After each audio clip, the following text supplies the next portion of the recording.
বিচার বিভাগে এখনো অনেক সমস্যা আছে। আপনার কাছে সমস্যা একরকম, আমার কাছে সমস্যা আর একরকম।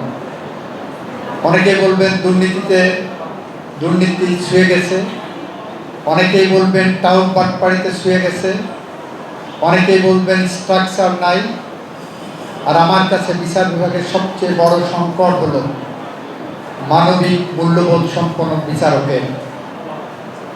আমি যদি বিচারকের পেশা বেছে নেই, তাহলে আমাকে ধরে নিতে হবে আমি সমাজের আর 10টা চাকরির মতো এই চাকরি করতে আসিনি।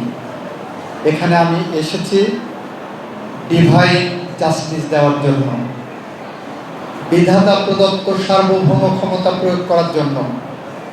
সেই ধারণা নিয়ে যদি যেদিন বিচারকরা ওই চেয়ারে বসবেন, সেই দিন একটি স্বচ্ছ, স্বাধীন, নিরপেক্ষ এবং ন্যায় বিচারপূর্ণ বিচার ব্যবস্থা বাংলাদেশে প্রতিষ্ঠিত হবে বলে আমি বিশ্বাস করি।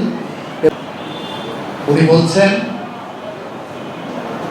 উনি ডিসেম্বরে আসবেন, আমিও বিশ্বাস করতে চাই উনি ডিসেম্বরে এসে কারাগারে যান, আইনের পথ ধরে হাঁটুক। আইনের পথ ধরে হাঁটলে আমরা একটা কথা বারবার বলি, অনেক ক্ষমতা মানুষের, কিন্তু আইনের ক্ষমতা তার থেকেও দীর্ঘ। আইন তার দীর্ঘ ক্ষমতা প্রয়োগ করবে।